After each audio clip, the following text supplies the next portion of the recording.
ಇವತ್ತು ನಾವು ಅಧ್ಯಾಯ 2 ಭಾಗಲಬ್ಧ ಸಂಖ್ಯೆಗಳು ಈ ಪಾಠದ ಸಂಖ್ಯಾಗಣಗಳ ಗುಣಲಕ್ಷಣಗಳು ಎನ್ನುವಂಥ ವಿಭಾಗದಲ್ಲಿ ಮುಂದಿನ 2 ಗಣಗಳ ಗುಣಲಕ್ಷಣಗಳನ್ನು ತಿಳ್ಕೊಳ್ಳೋಣ. ಈಗಾಗಲೇ ನಾವು ಸ್ವಾಭಾವಿಕ ಸಂಖ್ಯೆಗಳು ಮತ್ತು ಪೂರ್ಣ ಸಂಖ್ಯೆಗಳ ಗುಣಲಕ್ಷಣಗಳು ಯಾವ್ಯಾವ ರೀತಿ ಇವೆ ಅನ್ನೋದನ್ನು ಹಿಂದಿನ ವಿಡಿಯೋದಲ್ಲಿ ನೋಡಿದ್ದೀವಿ. ಆ ವಿಡಿಯೋ ನೋಡಿ ನೀವೆಲ್ಲ ಮುಖ್ಯಾಂಶಗಳನ್ನು ಬರ್ಕೊಂಡಿದ್ದೀರಲ್ಲ. ಈಗ ಪೂರ್ಣಾಂಕಗಳು ಯಾವ ರೀತಿ ಈ 6 ಗುಣಲಕ್ಷಣಗಳನ್ನು ಇವು ಹೊಂದಿವೆಯೋ ಇಲ್ವೋ ಅನ್ನೋದನ್ನು ಉದಾಹರಣೆಗಳ ಮೂಲಕ ಈಗ ಪರೀಕ್ಷಿಸೋಣ. ಮೊದಲನೇದಾಗಿ ಆವೃತ್ತತೆ, ಅದರಲ್ಲಿ ಸಂಕಲನ ಕ್ರಿಯೆ. ಈಗ 2 ಸಂಖ್ಯೆಗಳು ಪೂರ್ಣಾಂಕಗಳನ್ನು ತೆಗೆದುಕೊಳ್ಳೋಣ, 4 ಮತ್ತು -9. ಈಗ 4 ಮತ್ತು -9 ಕೂಡಿಸಿದರೆ 4 + -9 ಮೊತ್ತ -5.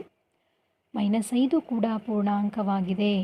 ಆದ್ದರಿಂದ ಪೂರ್ಣಾಂಕಗಳು ಸಂಕಲನದ ಆವೃತ್ತತೆಯ ಗುಣವನ್ನು ಹೊಂದಿವೆ ಅಂತ ನಾವು ಹೇಳ್ಬೋದು. a ಮತ್ತು b ಬಿಲಾಂಗ್ಸ್ ಟು I ಆದರೆ a + b = c belongs to I ಆಗಿರುತ್ತದೆ.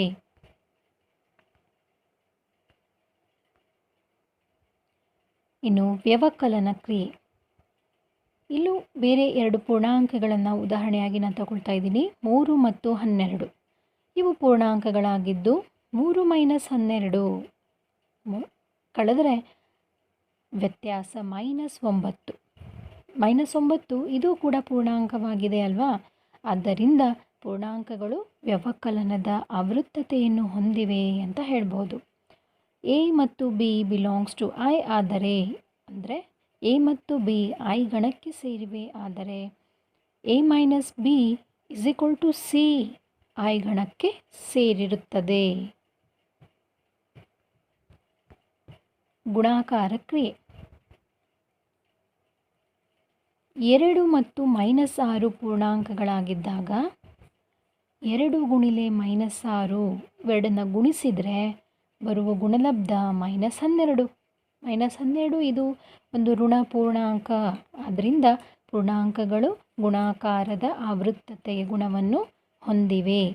ಗುಣಿಸಿದರೆ 2 ಪೂರ್ಣಾಂಕಗಳನ್ನು ಗುಣಿಸಿದರೆ ಬರುವ ಗುಣಲಬ್ಧ ಯಾವಾಗಲೂ ಒಂದು ಪೂರ್ಣಾಂಕವೇ ಆಗಿರ್ತದೆ. ಆದ್ದರಿಂದ ನಾವು ಹೇಳ್ಬೋದು a ಮತ್ತು b I ಗಣಕ್ಕೆ ಸೇರಿವೆ ಆದರೆ a × b = c I ಗಣಕ್ಕೆ ಸೇರಿರುತ್ತದೆ.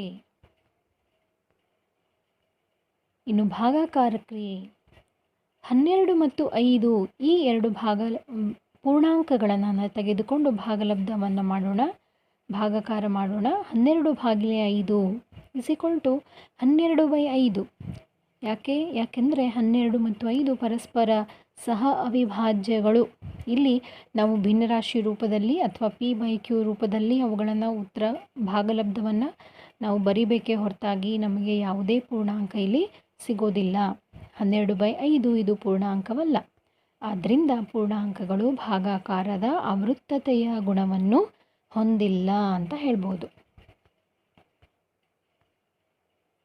ಇನ್ನು 2ನೇ ನಿಯಮ ಪರಿವರ್ತನೀಯತೆ. ಅದರಲ್ಲಿ ಸಂಕಲನ ಕ್ರಿಯೆ ಪರಿವರ್ತನವಾಗಿದೆಯೋ ಇಲ್ವೋ ಅಂತ ನೋಡೋಣ. 3 ಮತ್ತು -8 ಇವು ಪೂರ್ಣಾಂಕಗಳಾಗಿದ್ದಾಗ ಮೊದಲಿಗೆ 3 + -8 ಆನಂತರ -8 + 3 ಸಂಖ್ಯೆಗಳನ್ನು ಅದಲು ಬದಲು ಮಾಡಿದ್ದೀವಿ. 2 ಬಾರಿನೂ ಉತ್ತರ -5 ಬಂದಿದೆ. ಈಗಾಗಲೇ ನಿಮಗೆ ತಿಳಿಸ್ಕೊಟ್ಟಿರೋ ರೀತಿಯಲ್ಲಿ ಪೂರ್ಣಾಂಕಗಳನ್ನು ಸಂಕಲನದ ನಿಯಮಗಳಲ್ಲಿ ಒಂದೇನೆಂದರೆ ಒಂದು ಧನ ಮತ್ತು ಒಂದು ಋಣ ಪೂರ್ಣಾಂಕಗಳಿದ್ದಾಗ ದೊಡ್ಡ ಸಂಖ್ಯೆಯಲ್ಲಿ ಸಣ್ಣ ಸಂಖ್ಯೆಯನ್ನು ಕಳೆದು ದೊಡ್ಡ ಸಂಖ್ಯೆಯ ಚಿಹ್ನೆಯನ್ನೇ ಕೊಡಬೇಕು. ಅದರಿಂದ ಇಲ್ಲಿ 2 ಬಾರಿ ಉತ್ತರ -5 ಆಗಿದೆ. -5 ಕೂಡ ಪೂರ್ಣಾಂಕವೇ. ಅದರಿಂದ ಪೂರ್ಣಾಂಕಗಳು ಸಂಕಲನದ ಪರಿವರ್ತನೀಯತೆಯನ್ನು ಹೊಂದಿವೆ ಅಂತ ನಾವು ಹೇಳ್ಬೋದು. a ಮತ್ತು b I ಗಣಕ್ಕೆ ಸೇರಿವೆ ಆದರೆ a + b = b + a ಆಗಿರುತ್ತದೆ. ಇನ್ನು ವ್ಯವಕಲನ ಕ್ರಿಯೆ. 3 ಮತ್ತು 8 ಇವು ಪೂರ್ಣಾಂಕಗಳಾಗಿದ್ದಾಗ 2 ಕಳೆಯೋಣ ಒಂದರಲ್ಲೊಂದು. ಮೊದಲಿಗೆ 3 - 8 ಮಾಡಿ ನೋಡೋಣ. -5 ಉತ್ತರ ಬರ್ತದೆ. ಆನಂತರ 8 ಮೈನಸ್ 3 ಮಾಡೋಣ, 5 ಉತ್ತರ ಬರ್ತದೆ. ಅಂದರೆ 3 ಮೈನಸ್ 8 ಮತ್ತು 8 ಮೈನಸ್ 3 ಇವೆರಡು ಅಸಮ ಉತ್ತರಗಳನ್ನು ನಮಗೆ ಕೊಡ್ತವೆ. ಅಂದರೆ ಎರಡು ಪೂರ್ಣಾಂಕಗಳನ್ನು ಅದಲು ಬದಲು ಮಾಡಿ ನಾವು ವ್ಯವಕಲನ ಮಾಡಿದಾಗ ಬರುವ ಉತ್ತರಗಳು ಬೇರೆ ಬೇರೆ ಆಗಿರುತ್ತವೆ. ಆದ್ದರಿಂದ ಪೂರ್ಣಾಂಕಗಳು ವ್ಯವಕಲನದ ಪರಿವರ್ತನೀಯತೆಯನ್ನು ಹೊಂದಿಲ್ಲ ಅಂತ ಹೇಳ್ಬೋದು. ಎ ಮತ್ತು ಬಿ ಐ ಗಣಕ್ಕೆ ಸೇರಿವೆ, ಆದರೆ A minus B not equal to B minus A ಆಗಿರುತ್ತದೆ.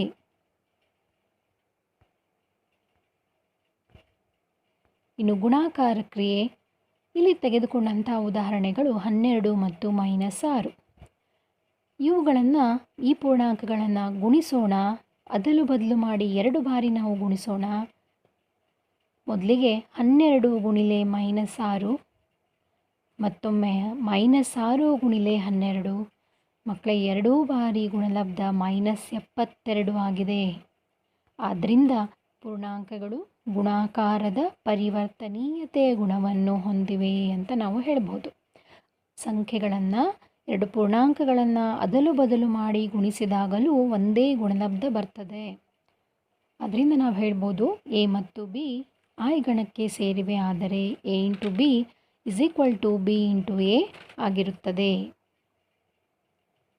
ಇನ್ನು ಭಾಗಾಕಾರ ಕ್ರಿಯೆ, 2 ಮತ್ತು 3 ಇವು ಪೂರ್ಣಾಂಕಗಳು, ಹೌದಲ್ವಾ? ಇವು ಧನ ಪೂರ್ಣಾಂಕಗಳು, ಪ್ಲಸ್ ಚಿಹ್ನೆ ಇರುವಂಥವು. ಇವುಗಳನ್ನು ನಾವು ಭಾಗಿಸೋಣ. 2/3 ಮತ್ತು 3/2 ಎರಡು ಅಸಮ ಉತ್ತರವನ್ನು ಕೊಡ್ತವೆ. ಇವು ಪರಸ್ಪರ ಅವಿಭಾಜ್ಯಗಳು, ಆದ್ದರಿಂದ p/q ರೂಪದಲ್ಲಿನೇ ಇವುಗಳನ್ನು ಬರಿಬೇಕು. 2/3 ಮತ್ತು 3/2 ಅವೆರಡು ಅಸಮ. ಆದ್ದರಿಂದ ಪೂರ್ಣಾಂಕಗಳು ಭಾಗಾಕಾರದ ಪರಿವರ್ತನೀಯತೆಯ ಗುಣವನ್ನು ಹೊಂದಿಲ್ಲ ಅಂತ ನಾವು ಇದರಿಂದ ತಿಳ್ಕೊಳ್ಬಹುದು. ಇನ್ನು 3ನೇ ಗುಣಲಕ್ಷಣ ಸಹವರ್ತನೀಯತೆ. ಇದರಲ್ಲಿ ಸಂಕಲನ ಕ್ರಿಯೆ ಯಾವ ರೀತಿ ಇದೆ ಅನ್ನೋದನ್ನು ನೋಡೋಣ. ಸಹವರ್ತನೀಯತೆಗೆ ನಮಗೆ 3 ಪೂರ್ಣಾಂಕಗಳು ಬೇಕು, 3, 5 ಮತ್ತು -8. ಈ 3 ಪೂರ್ಣಾಂಕಗಳನ್ನು ತೆಗೆದುಕೊಂಡು ಈ ರೀತಿ ಮೊದಲಿಗೆ 3 ಪ್ಲಸ್ ನೋಡಿ ಗುಂಪು ಮಾಡೋಣ. 5 ಮತ್ತು -8 ಒಂದು ಸರಿ ಗುಂಪು ಮಾಡಿಕೊಳ್ಳೋಣ. ಎಲ್ಲ 3 ಪೂರ್ಣಾಂಕಗಳ ಮಧ್ಯದಲ್ಲಿ ಪ್ಲಸ್ ಚಿಹ್ನೆ ಇರಬೇಕು. ಈಗ 3 ಹಾಗೆ ಇರಲಿ. ಚೌಕಾವರಣದಲ್ಲಿರುವಂಥ ಸಂಖ್ಯೆಗಳ ಮೊತ್ತ -3. 3 ಮತ್ತು -3 ಮೊತ್ತ 0. ಇದನ್ನೇ ನಾವು ಗುಂಪನ್ನು ಬೇರೆ ಮಾಡೋಣ. ಈಗ 3, 5 ಸೇರಿಸಿ ಒಂದು ಗುಂಪು ಪ್ಲಸ್ -8 ಹೊರಗೆ. 3, 5 ಕೂಡಿಸಿದ್ರೆ 8 ಪ್ಲಸ್ -8. 8ರಲ್ಲಿ 8 ಕಳಿಬೇಕು ಅಂತ ಅರ್ಥ. ಇಲ್ಲಿ ಮೊತ್ತ 0. ಆದ್ದರಿಂದ ಪೂರ್ಣಾಂಕಗಳು ಸಂಕಲನದ ಸಹವರ್ತನೀಯತೆಯ ಗುಣವನ್ನು ಹೊಂದಿವೆ. 3 ಪೂರ್ಣಾಂಕಗಳನ್ನು ತೆಗೆದುಕೊಂಡು ಬೇರೆ ಬೇರೆ ಗುಂಪುಗಳನ್ನಾಗಿ ಮಾಡಿ ನಾವು ಸಂಕಲನ ಕ್ರಿಯೆಯನ್ನು ನಡೆಸಿದಾಗ ಉತ್ತರ ಒಂದೇ ಬರ್ತದೆ. ಅದರಿಂದ ಎ, ಬಿ, ಸಿ 3 ಪೂರ್ಣಾಂಕಗಳು ಐ ಗಣಕ್ಕೆ ಸೇರಿವೆ, ಆದರೆ A plus bracket B plus C is equal to bracket A plus B plus C ಆಗಿರುತ್ತದೆ. ಇನ್ನು ಪೂರ್ಣಾಂಕಗಳಿಗೆ ಸಂಬಂಧಪಟ್ಟಂತೆ ವ್ಯವಕಲನ ಕ್ರಿಯೆ, ಇದರಲ್ಲಿ ಸಹವರ್ತನೀಯತೆ ಇದೆಯೋ ಇಲ್ವೋ? 3 ಉದಾಹರಣೆಗಳು 3, 5 ಮತ್ತು 8 ಇವು ಪೂರ್ಣಾಂಕಗಳಾಗಿದ್ದಾಗ ಗುಂಪು ಮಾಡಿ ನಾವು ವ್ಯವಕಲನ ಮಾಡೋಣ. 3 ಮೈನಸ್, ಇಲ್ಲಿ ಮೊದಲೇದಾಗಿ ನಾನು 5 - 8 ಗುಂಪು ಮಾಡ್ಕೊಂಡಿದ್ದೀನಿ. 5, 8, 5 - 8 ಅಲ್ಲಿ ವ್ಯತ್ಯಾಸ -3. 3 ಬ್ರ್ಯಾಕೆಟಿನ ಹೊರಗಡೆ ಮೈನಸ್ ಮತ್ತು ಒಳಗಡೆ ಮೈನಸ್. ಈಗ ಅಲ್ಲಿ ಪ್ಲಸ್ ಆಗುತ್ತೆ. ಮೈನಸ್ ಮತ್ತು ಮೈನಸ್ ಗುಣಲಬ್ಧ ಇಲ್ಲಿ ಪ್ಲಸ್ ಆಗುತ್ತೆ. ಅದರಿಂದ ಮೊತ್ತ 3 + 3 6. ಮತ್ತು ಗುಂಪನ್ನು ಬದಲಾಯಿಸಿ ಇನ್ನೊಂದು ಸರಿ ಈ ಲೆಕ್ಕವನ್ನು ಬಿಡಿಸೋಣ. 3 - 5 ಒಂದು ಗುಂಪು, ಬ್ರ್ಯಾಕೆಟಲ್ಲಿ ಬರೆಯೋಣ, -8 ಹೊರಗೆ. 3 - 5 ಇವುಗಳ ವ್ಯತ್ಯಾಸ -2. -8 ಮೊದಲಿಗೆ ಇದೆ. -2 -8 ಎರಡು ಋಣ ಪೂರ್ಣಾಂಕಗಳ ಮೊತ್ತವು ಯಾವಾಗಲೂ ಋಣ ಸಂಖ್ಯೆಯೇ ಆಗಿರುತ್ತದೆ.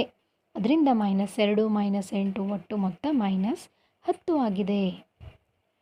ಇಲ್ಲಿ ಏನು ಕಂಡುಕೊಂಡ್ವಿ ನಾವು ಅಂದರೆ ಮೊದಲಿನ ಗುಂಪಿನಲ್ಲಿ ಮೊತ್ತ 6 ಬಂದಿತ್ತು, ನಂತರದ ಗುಂಪಿನಲ್ಲಿ ಮೊತ್ತ -10. ಆದ್ದರಿಂದ ಪೂರ್ಣಾಂಕಗಳು ವ್ಯವಕಲನದ ಸಹವರ್ತನೀಯತೆಯ ಗುಣವನ್ನು ಹೊಂದಿಲ್ಲ.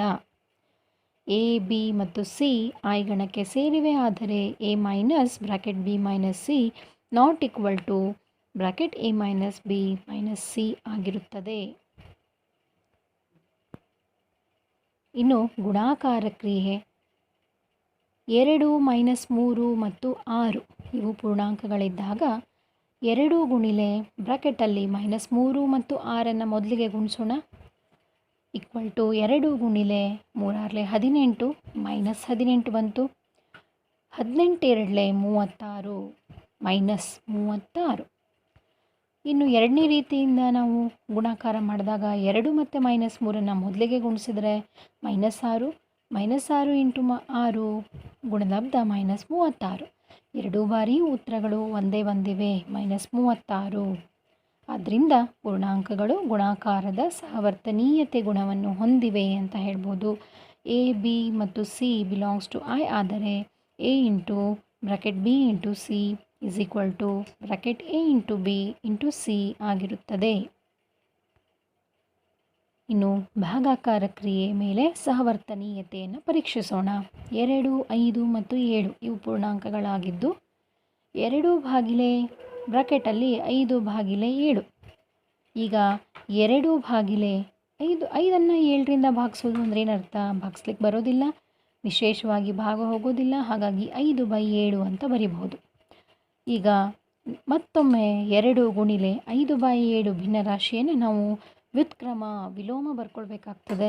5/7 ಇರೋದು 7/5.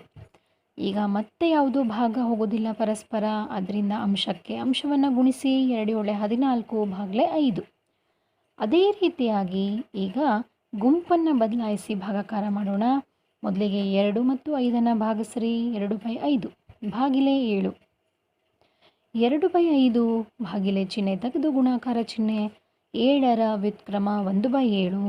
ಯಾವುದೂ ಸಂಖ್ಯೆ ಪರಸ್ಪರ ಭಾಗ ಹೋಗೋದಿಲ್ಲ. ಅಂಶಗಳನ್ನು ಛೇದ ಮತ್ತು ಛೇದವನ್ನು ಗುಣಿಸಿದಾಗ 2 1 2 5 35.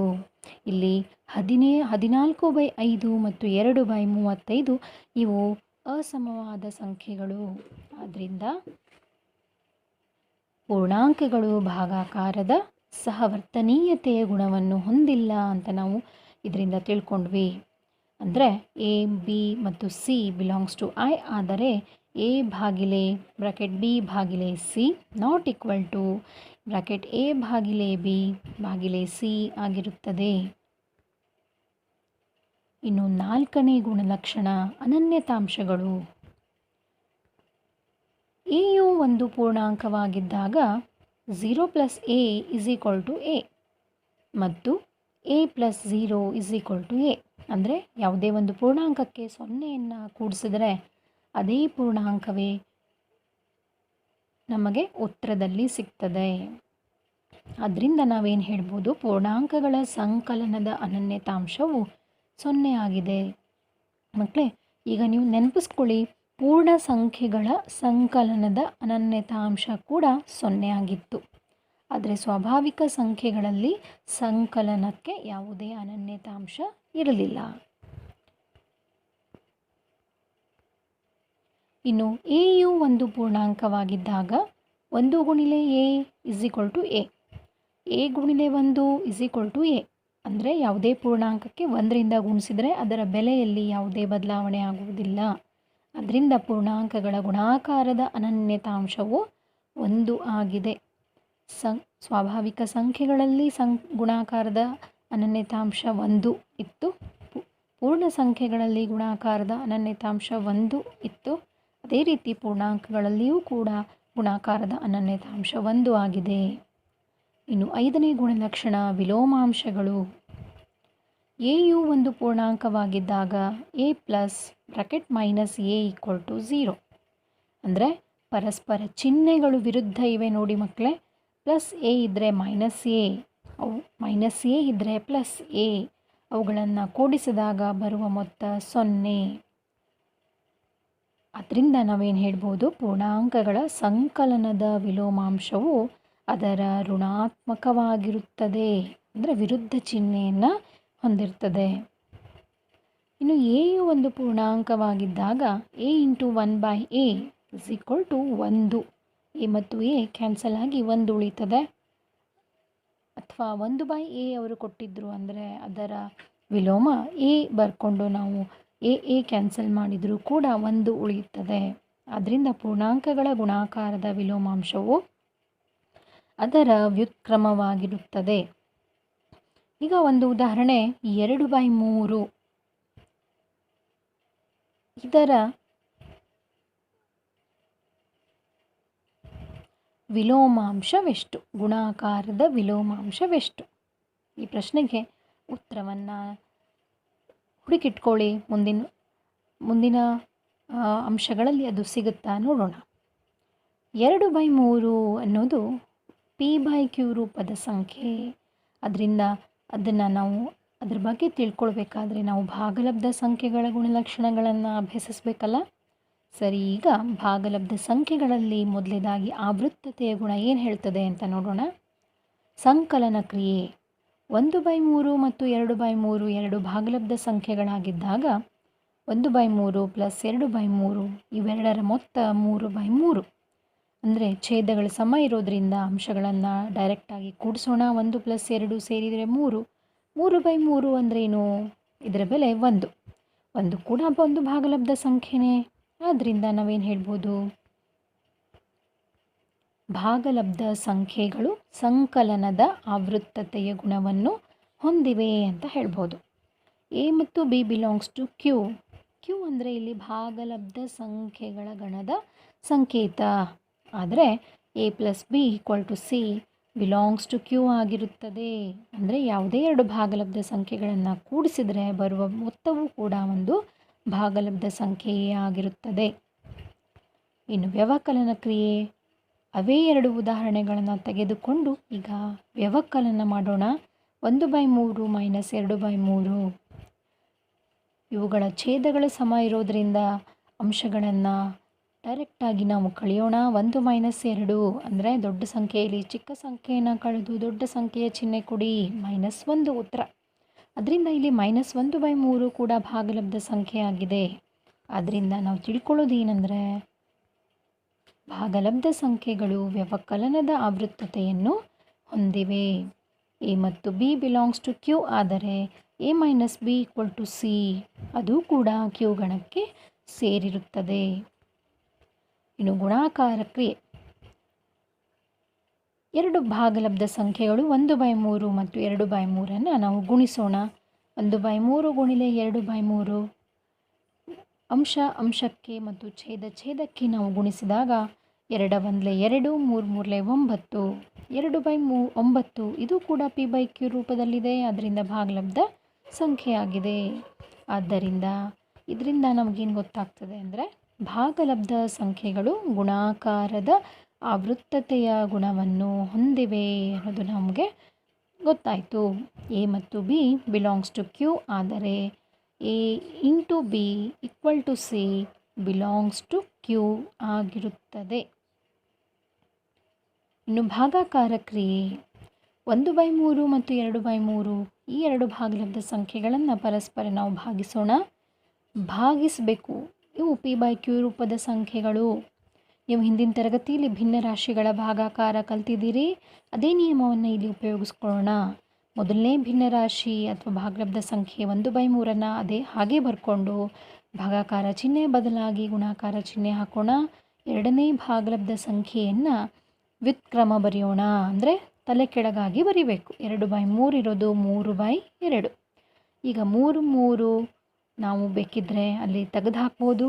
ಆದರೆ ನಾನಿಲ್ಲಿ ನೇರವಾಗಿ ಗುಣಾಕಾರ ಮಾಡಿದ್ದೀನಿ. ಅಂಶ ಛೇದ 1 3 3 3 2 6. ಇಲ್ಲಿ 3/6 ಇದು ಕೂಡ ಒಂದು ಭಾಗಲಬ್ಧ ಸಂಖ್ಯೆ. ಆದ್ದರಿಂದ ನಾವೇನು ತಿಳ್ಕೊಳ್ಬಹುದು ಅಂದರೆ ಮಕ್ಕಳೇ, ಭಾಗಲಬ್ಧ ಸಂಖ್ಯೆಗಳು ಭಾಗಾಕಾರದ ಆವೃತ್ತತೆಯ ಗುಣವನ್ನು ಹೊಂದಿವೆ ಅಂತ ನಾವಿಲ್ಲಿ ತಿಳ್ಕೊಂಡ್ವಿ.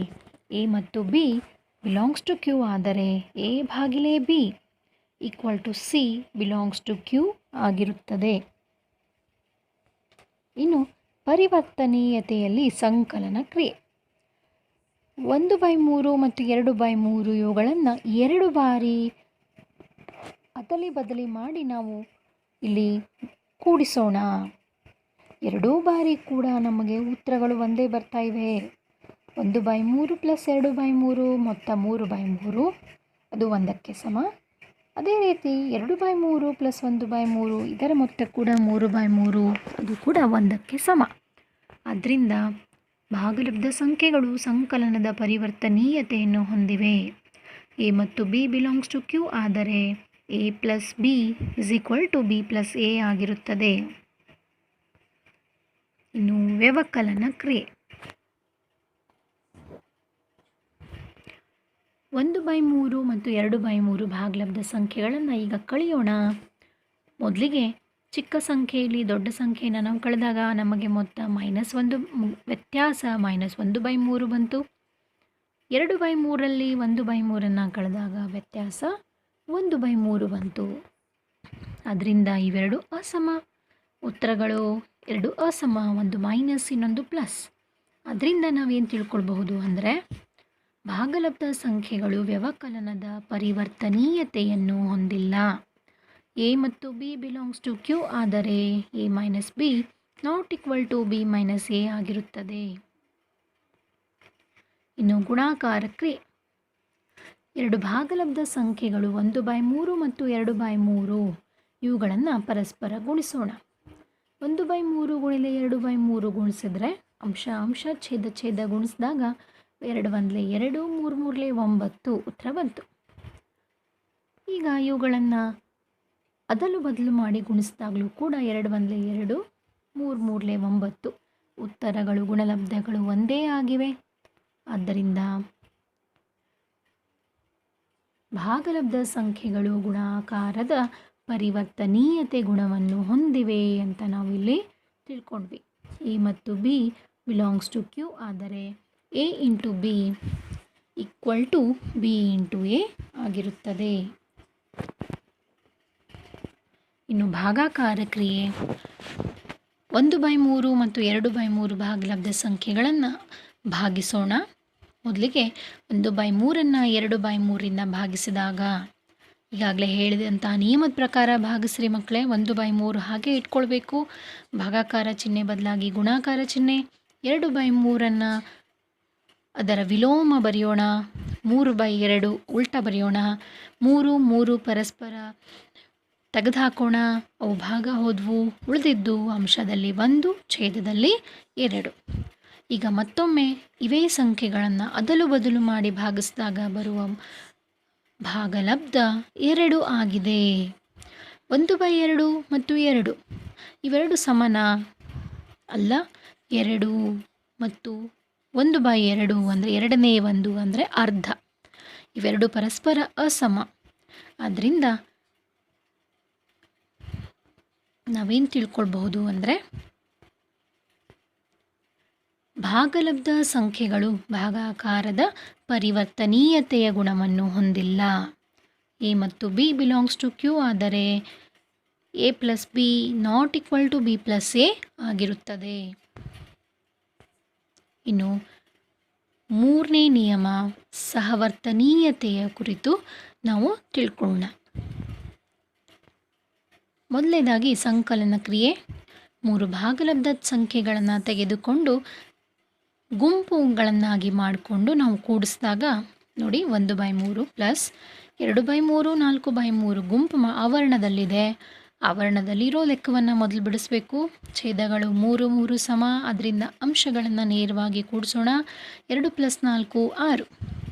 ಈಗ 1/3ಕ್ಕೆ 6/3 ಸೇರಿಸಿದ್ರೆ 7/3 ಉತ್ತರ ನಮಗೆ ಸಿಗುತ್ತೆ. 1/3 ಮತ್ತು 2/3 ಮೊದಲಿಗೆ ಗುಂಪಲ್ಲಿ ಬರೆಯೋಣ. ಆನಂತರ +4/3 ಅಂತ ಬರ್ಕೊಳ್ಳೋಣ. ಆವರಣದಲ್ಲಿರುವಂಥ ಭಾಗಲಬ್ಧ ಸಂಖ್ಯೆಗಳ ಮೊತ್ತ 3/3. ಹೊರಗಡೆ 4/3 ಅದಕ್ಕೆ ಸೇರಿಸಿದ್ರೆ ಇಲ್ಲೂ ಕೂಡ ಮೊತ್ತ 7/3.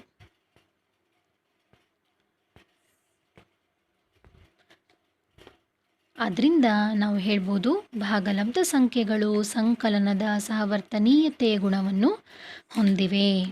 ಎ ಬಿ ಮತ್ತು ಸಿ ಬಿಲಾಂಗ್ಸ್ ಟು ಕ್ಯೂ ಆದರೆ A plus B plus C is equal to A plus B plus C ಆಗಿರುತ್ತದೆ.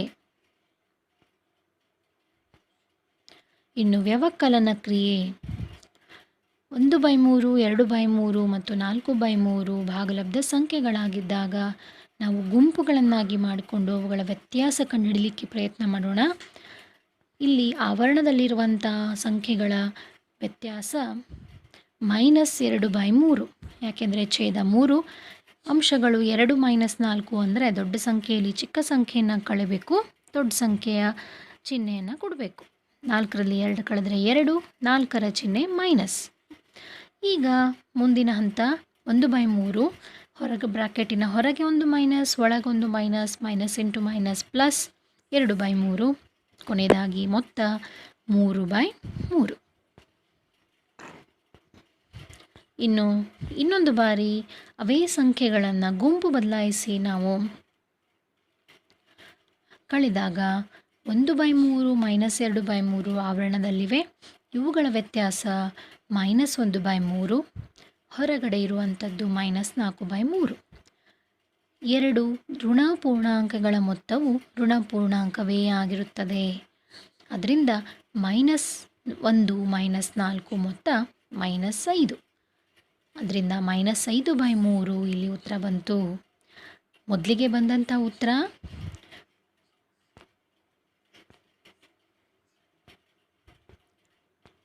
ನೋಡಿ, ಮೊದಲು ಬಂದಂಥ ಉತ್ತರ ನಮಗೆ 3/3 ಆಗಿತ್ತು. ಗುಂಪನ್ನು ಬದಲು ಮಾಡಿ ನಾವು ವ್ಯವಕಲನ ಮಾಡಿದಾಗ ಬಂದಂಥ ಉತ್ತರ -5/3 ಆಗಿದೆ.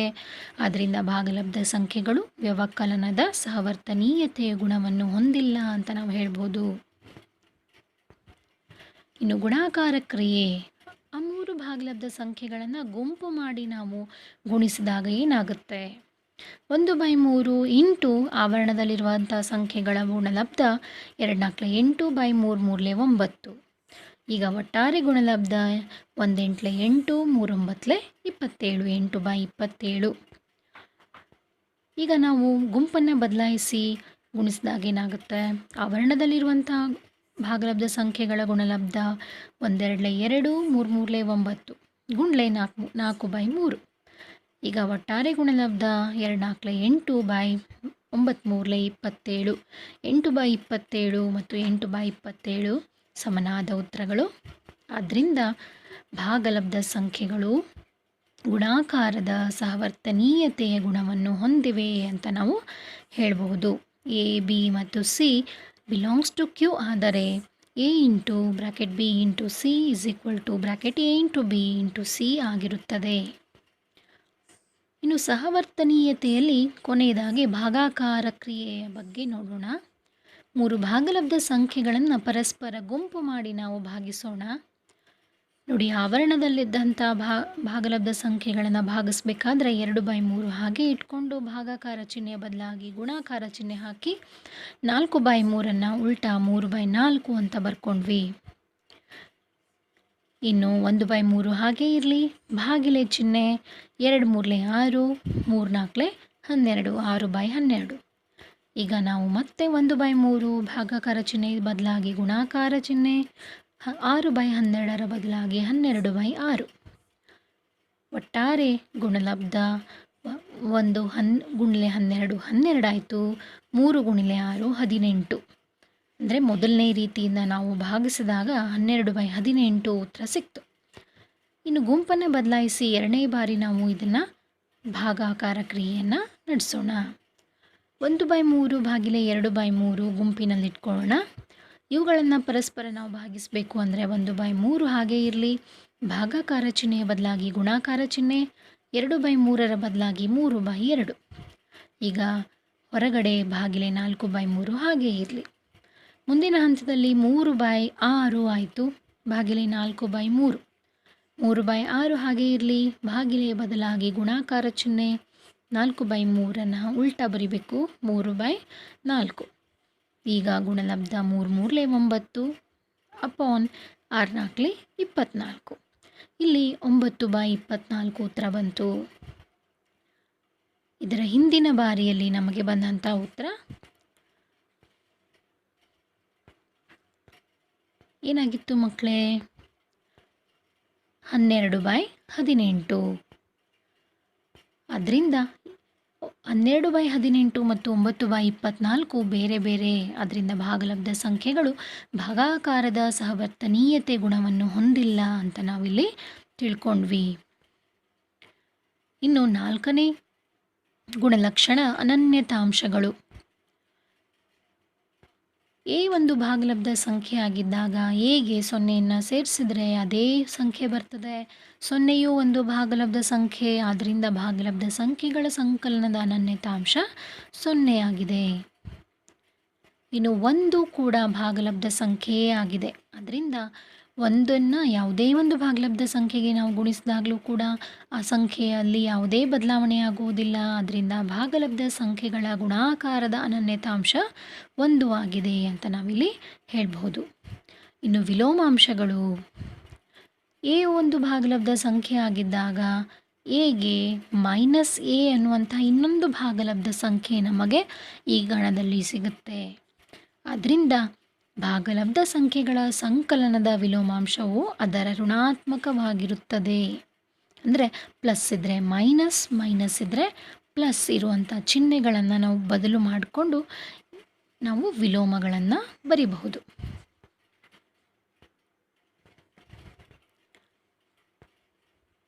ಇನ್ನು ಎಯು ಒಂದು ಭಾಗಲಬ್ಧ ಸಂಖ್ಯೆ ಆಗಿದ್ದಾಗ a × 1/a = 1.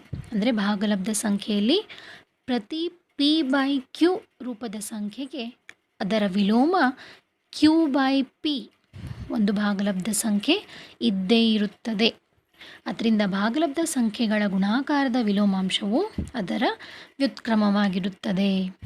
ಮಕ್ಕಳೇ, ಇಲ್ಲಿವರೆಗೂ ನಾವು ತಿಳ್ಕೊಂಡಂಥ ಎಲ್ಲ ಗುಣಲಕ್ಷಣಗಳು ಸ್ವಾಭಾವಿಕ, ಪೂರ್ಣ, ಪೂರ್ಣಾಂಕ ಮತ್ತು ಭಾಗಲಬ್ಧ ಸಂಖ್ಯೆಗಳಿಗೆ ಒಂದೇ ರೀತಿಯಾಗಿದ್ವು. ಕೆಲವು ಕ್ರಿಯೆಗಳ ಮೇಲೆ ಆ ಗುಣಲಕ್ಷಣಗಳನ್ನು ಅವು ಹೊಂದಿರ್ತವೆ, ಕೆಲವೊಂದು ಕ್ರಿಯೆಗಳ ಮೇಲೆ ಅವು ಹೊಂದಿರುವುದಿಲ್ಲ. ಇವುಗಳನ್ನು ನೀವು ಸರಿಯಾಗಿ ನೆನಪಿಟ್ಕೊಳ್ಬೇಕು. ಈಗ ಕೊನೆಯದಾಗಿ ಮುಖ್ಯವಾಗಿ ಇನ್ನೊಂದು ಗುಣಲಕ್ಷಣವನ್ನು ತಿಳ್ಕೊಂಡು ಈ ಒಂದು ಪಾಠವನ್ನು ಮುಗಿಸೋಣ. ಅದೇನೆಂದರೆ ಭಾಗಲಬ್ಧ ಸಂಖ್ಯೆಗಳ ವಿತರಣಾ ನಿಯಮ. ಭಾಗಲಬ್ಧ ಸಂಖ್ಯೆಗಳ ವಿತರಣಾ ನಿಯಮ. ಎ, ಬಿ ಮತ್ತು ಸಿಗಳು ಯಾವುದೇ ಭಾಗಲಬ್ಧ ಸಂಖ್ಯೆಗಳಾಗಿದ್ದರೆ ಮೊದಲನೇದಾಗಿ ನಿಯಮ a (b + c = ab + ac). ಎರಡನೇ ನಿಯಮ a (b - c = ab - ac ಆಗಿರುತ್ತದೆ. ಅಂದರೆ ನಾವಿಲ್ಲಿ a ಒಂದು ಭಾಗಲಬ್ಧ ಸಂಖ್ಯೆಯಿಂದ b ಮತ್ತು cಗಳ ಮೊತ್ತವನ್ನು ನಾವು ಗುಣಿಸಬೇಕಾದಾಗ ಅದನ್ನು ಸುಲಭವಾಗಿ ನಾವು a ಮತ್ತು b ಗುಣಲಬ್ಧ ಪ್ಲಸ್ a ಮತ್ತು c ಗುಣಲಬ್ಧವಾಗಿ ನಾವು ಅವುಗಳ ಮೊತ್ತವಾಗಿ ಕಂಡುಹಿಡ್ಕೊಳ್ಬಹುದು.